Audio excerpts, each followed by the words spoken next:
স্ত্রী কিংবা স্ত্রী স্বামীর লজ্জাস্থানে উত্তেজনাবশত মুখ লাগাতে পারবে কিনা। নাভির নিচের লোমের সীমানা কতটুকু কাটতে হবে। অনেকে বাচ্চা না নেওয়ার জন্য সিজারের সময় নাড় উল্টিয়ে দেয়, এটা কি জায়েজ রয়েছে? হিজড়াদের পর্দার বিধান কি? মেয়েরা হাত পায়ের নখ বড় রাখলে কি নামাজে অসুবিধা হবে? বর্তমান অনেক টেস্ট টিউব বেবি নিচ্ছে, এটা কি ইসলামে জায়েজ আছে? পাক এবং শারীরিক প্রতিবন্ধীদের ক্ষেত্রে সালাতের নির্দেশনা জানতে চাই। বিয়ের ক্ষেত্রে পাত্রের সামনে একজন মেয়ের কতটুকু পর্দা করতে হবে? আমার স্বামী বিয়ে করতে চাইছে, আমি দিতেছি না, আমার কি গুনাহ হবে? অপবিত্র অবস্থায় গাছের ফল ছিঁড়লে গাছের কোনো ক্ষতি হবে কিনা? সৌদি আরবে হাঁটু বাহির করে উজু করে, এটা সঠিক উজু হবে? নাফিজা নুজহা জানতেছেন রাতে নখ কাটা যাবে কিনা। যাবে, গোসলের পর নখ কাটলে কি অপবিত্র হয়ে যাবে? না, হবে না। ফাইসাল, আপনি প্রশ্ন করেছেন অপবিত্র অবস্থায় গাছের ফল ছিঁড়লে গাছের কোনো ক্ষতি হবে কিনা। এর উত্তর হলো অপবিত্র অবস্থায় গাছের কোনো ফল ছিঁড়লে গাছের কোনো ক্ষতি হবে না, এমনকি যিনি ছিঁড়বেন তারও কোনো ক্ষতি হবে না।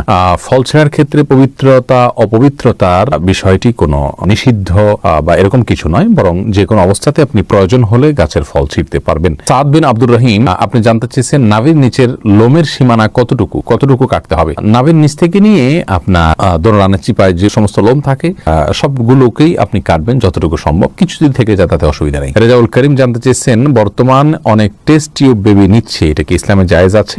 টেস্ট টিউব বেবি, এটাতে ইসলামের মৌলিক নির্দেশনা হলো যদি স্বামী স্ত্রীর বীর্য এবং শুক্রাণু থাকে এবং আরো কিছু শর্ত আছে, সেক্ষেত্রে মৌলিকভাবে এটি জায়েজ রয়েছে যদি নিরুপায় ব্যক্তি হয় তার জন্য। জাকির কাজী জানতে চেয়েছেন কোন কারণে কবর পরিবর্তন করার বিধান কি? কবর পরিবর্তন করা যেতে পারে বিশেষ কোনো কারণে। আপনার কবরের উপরে হয়তো কোনো গৃহ বা মসজিদ সম্প্রসারণ করতে হচ্ছে, তাহলে সেক্ষেত্রে কবরে যিনি শায়িত আছেন তার ধ্বংসাবশেষকে কোনো একটা ব্যাগে বা কিছুতে নিয়ে অন্য সাধারণ কবরস্থানে একটা কবর দাফন করে দেওয়া, এটা বিধিবদ্ধ, এটা নাজায়েজ বা গুনাহের কোনো কাজ নয়। তবে সেটা একান্ত প্রয়োজন হলে তখন যে কোনো হেনতন অজুহাতে এরকম করা যাবে না, এটা কবরের বাসীর প্রতি অসম্মান প্রদর্শন হবে সেক্ষেত্রে। তানজিন মিষ্টি জানতে চেয়েছেন মেয়েরা হাত পায়ের নখ বড় রাখলে কি নামাজে অসুবিধা হবে? নামাজ হয়ে যাবে যদি আপনি নখের ভেতরে চিপায় পানি পৌঁছাতে পারেন, তাহলে সেক্ষেত্রে নামাজ হয়ে যাবে, নামাজের কোনো সমস্যা নেই। তবে যদি ব্যাপারটি এরকম হয় যে নিচে পানি পৌঁছাচ্ছে না, অতিরিক্ত হওয়ার কারণে ময়লা জমে যাচ্ছে, তাহলে সেটা একে তো অনুচিত, দ্বিতীয়ত হলো যদি পানি না পৌঁছে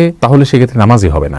যেমন নখ যদি বের হয়ে থাকে তাহলে তলার অংশতে পানি পৌঁছাইতে হবে, কারণ বাইর হয়ে আসে, ওইটা আপনার দৃশ্যমান অংশ হয়ে গেল, অতএব ওখানে পানি পৌঁছাইতে হবে, সেখানে আপনাকে পানি পৌঁছাটা নিশ্চিত করতে হবে। যদি করেন তাহলে সেক্ষেত্রে নামাজ হয়ে যাবে, কিন্তু এরকম করাটা অনুচিত। এমডি জান্নাতুল ফিরদাউস জান্নাত, আপনি জানতে চেয়েছেন বাক এবং শারীরিক প্রতিবন্ধীদের ক্ষেত্রে সালাতের নির্দেশনা জানতে চাই। বাক প্রতিবন্ধী যারা, তারা মুখে যদি কোনোভাবে উচ্চারণ করতে না পারেন তাহলে সেক্ষেত্রে মনে মনে আপনার যেগুলো পাঠ করার কথা সেগুলো পাঠ করবেন এবং রুকু সেজদা স্বাভাবিক অবস্থাতে তিনি করবেন।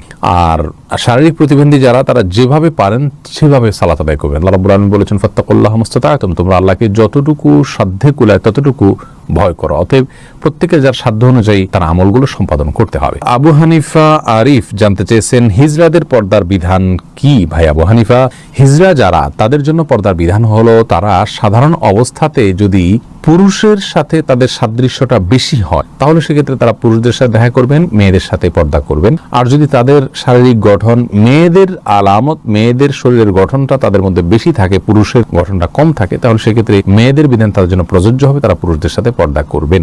এটা হলো একটি মত এবং সবচেয়ে প্রসিদ্ধ এবং গ্রহণযোগ্য মত। এছাড়া হিজড়াদেরকে নিয়ে আরো নানা রকমের মত রয়েছে ওলামায়ে কেরামের। নার্গিস আক্তার জানতে চেয়েছেন মেয়েদের নামাজ ভাঙতি সময়ে কি কি আমল করা যাবে? যখন নামাজ থাকবে না সে সময় তিনি সব কাজ করতে পারবেন, শুধু নামাজ পড়বেন না, রোজা রাখবেন না, স্ত্রী সহবাস করবেন না, তওয়াফ করবেন না, এছাড়া সব কাজ করতে পারেন। কোরআনে কারীম স্পর্শ করা বা তেলাওয়াত করা, স্পর্শ করতে পারবেন না, তেলাওয়াত করার বিষয়টি বিতর্কিত বা এটা নিয়ে আলোচনা রয়েছে, অনেক ওলামায়ে কেরাম এটাকে অনুমোদন দিয়েছেন, সৌদি আরবের স্কলাররা অনুমোদন দিয়েছেন, তবে অন্যান্য ইমামগণ এটার অনুমোদন দেননি। কিন্তু তারা তিনি শুনতে পারবেন, জিকির করতে পারবেন, দুরূদ করতে পারবেন, ইস্তেগফার করতে পারবেন, ইসলামিক বই পুস্তক পড়তে পারবেন, এই সমস্ত কাজগুলো করা তার জন্য জায়েজ রয়েছে। তবে শারমিন শিবলি জানতে চেয়েছেন অনেকে বাচ্চা না নেওয়ার জন্য সিজারের সময় নাড় উল্টিয়ে দেয়, এটা কি জায়েজ রয়েছে? সাময়িক যদি হয় এটা তাহলে এটা জায়েজ রয়েছে, যদি স্থায়ী হয় তাহলে এটা জায়েজ নাই। মাহমুদুল হোসেন মিমু, আপনি জানতে চেয়েছেন বিয়ের ক্ষেত্রে পাত্রের সামনে একজন মেয়ের কতটুকু পর্দা করতে হবে? সাধারণ চেহারা, মুখাবয়ব, এটা দেখার নির্দেশনা রয়েছে। রাসূল আকরাম সাল্লাল্লাহু আলাইহি ওয়াসাল্লাম একজন সাহাবীকে বিয়ের প্রস্তাব দিয়েছেন কোন একজন মেয়েকে, তিনি বলেছেন ফানজুর ইলাইহা, তুমি তাকে দেখে নাও।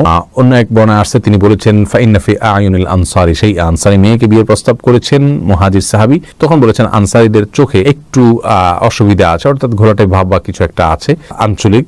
তখন তিনি বলেছেন যে তুমি দেখে নাও, তোমার ভালো লাগে তুমি করো। তো এখান থেকে বোঝা যায় যে সাধারণ যে অঙ্গগুলো আছে, হাত পা মুখ, এগুলো দেখবে। এর বাইরে এই প্রকাশ্য অঙ্গ ছাড়া তার অন্য কোনো অঙ্গ দেখতে যাবে না। চুল, মাথার চুল দেখতে পারে, এই জাতীয় বিষয়গুলো দেখবে, বাহ্যিক যে অঙ্গগুলো থাকে সেগুলো। মাহমুদুল্লাহ এই আইডি থেকে আপনি জানতে চেয়েছেন, আমার স্বামী বিয়ে করতে চাইছে, আমি দিতেছি না, আমার কি গুনাহ হবে? তাহলে পুরুষ আইডি থেকে কোনো বোন হয়তো প্রশ্ন করেছেন। দেখুন, আপনার স্বামী যদি বিয়ে করতে চান আর আপনি তাকে বিবাহ করতে না দেন, যৌক্তিক কারণে যদি মানা করেন তাহলে তো ঠিক আছে। যেমন স্বামীর সেরকম আর্থিক সক্ষমতা নেই, শারীরিক সক্ষমতা নেই, বিবাহ করার মতো পরিবেশ তার জন্য নেই, তাহলে সেক্ষেত্রে আপনি বাধা দিতে পারেন। কিন্তু সেগুলো যদি তার থাকে তাহলে সেক্ষেত্রে আপনার জন্য বাধা দেওয়া উচিত নয়। তবে হ্যাঁ, এই কারণে আপনার গুনাহ হবে আমি সেটা বলবো না। বাধা আপনি দিতে পারেন এই অর্থে যে আপনি সতীন চাচ্ছেন না, আপনি স্বামীর কাজের পরিণাম তাদের উভয়ের জন্য ভালো হবে না, সেই দৃষ্টিকোণ থেকে আপনি বাধা দিচ্ছেন, তাহলে আপনি দিতেই পারেন, গুনাহ হবে না। কিন্তু যদি আপনার আল্লাহর বিধানের প্রতি আপনার অবজ্ঞা থাকে এবং অশ্রদ্ধা থাকে, তাহলে সেটি ভিন্ন কথা। সেটার কারণে হলে গুনাহ শুধু হবে না, তার কারণে ঈমানও যেতে পারে। বিল্লাল বাঙালি আপনি জানতে চেয়েছেন, সৌদি আরবে হাঁটু বাহির করে উজু করে, এটা সঠিক উজু হবে? উজু হয়ে যাবে ভাই বিল্লাল, তবে হাঁটুর কাপড় সরিয়ে ফেলা এটা জায়েজ কিনা সেটা হলো মূল প্রশ্নের বিষয়। ওযু নিয়ে এটা নিয়ে আপত্তি নেই, হাঁটুর কাপড় উঠায় ওযু করলে ওযু হয়ে যাবে, বা ওযু অবস্থায় হাঁটুর কাপড় উঠে গেলে ওযু থাকবে, নষ্ট হয়ে যাবে না। কিন্তু হাঁটুর উপরে কাপড় উঠানো পুরুষের জন্য এটা জায়েজ কিনা, বিশেষ করে অন্য পুরুষদের সামনে, এই নিয়ে ওলামায়ে কেরামের এবং ফুকাহাদের মধ্যে পার্থক্য আছে যে হাঁটু এটা সতরের অংশ কিনা। বিশুদ্ধ মত অনুযায়ী এটা সতরের অংশ। তো তবে সৌদি আরবের ওলামায়ে কেরাম এবং অনেকের মতেই আপনার হাঁটু এটা সতরের অংশ নয়। যেহেতু এটা সতরের অংশ নয়, যার কারণে এটা উন্মুক্ত হলে গুনাহ হবে না। এটার একটা যৌক্তিক ব্যাখ্যা এবং কারণ তাদের কাছে আছে, যার কারণে সেটাকে আমরা খারাপ সেন্সে দেখব না। তবে হ্যাঁ, একজন মুসলিমের জন্য যথাসম্ভব লাজ, লজ্জা এবং আপনার এই জাতীয় বিষয়গুলোর প্রতি খেয়াল রাখা উচিত, যাতে করে অন্যের সামনে তার ব্যক্তিত্ব রক্ষা হয়। ওসমান ইবনে আফফান রাদিয়াল্লাহু তাআলা আনহুর পায়ের গোছা পর্যন্ত কখনো দেখা যেত না। তিনি এতটা নিজেকে সংযত রাখতেন এবং কাপড় চোপড়ে আবৃত্তি করে রাখতেন। এটা এক ধরনের ভদ্রতা। যাই হোক, শরীয়তের বিধানের কথা বলতে গেলে যেহেতু একটা শরঈ ব্যাখ্যা রয়েছে তাদের কাছে, যার কারণে সেটাকে আমরা হারাম বা গুনাহ বলতে পারবো না। তারিয়া আলম আপনি জানতে চেয়েছেন, কেউ বদদোয়া করলে এই বদদোয়া কাটানোর জন্য কি করতে হবে? বদদোয়া কাটানোর কোনো সিস্টেম নেই। আল্লাহর কাছে ইস্তেগফার করবেন এবং চেষ্টা করবেন ভালো পথে থাকার জন্য, আল্লাহর কাছে আশ্রয় চাইবেন। নাম জানতে চেয়েছেন, চিরকুমার থাকা কি জায়েজ আছে? না, চিরকুমার থাকা জায়েজ নাই, যদি কেউ এটাকে সওয়াবের কাজ মনে করেন। হ্যাঁ, দিনের কোনো কাজ, বড় কোনো দায়িত্ব পালন করতে গিয়ে, দিনের জ্ঞান অর্জন করতে গিয়ে তিনি বিয়ে করার সুযোগ পাচ্ছেন না, তাহলে সেটার জন্য জায়েজ রয়েছে, এইটুকু বলা যেতে পারে। তবে রাসূল করিম সাল্লাল্লাহু আলাইহি সাল্লাম বিবাহ না করে থাকার বিষয়টিকে সমালোচনা করেছেন এবং তিনি বলেছেন যে তোমরা বিবাহ করো, বিবাহ আমার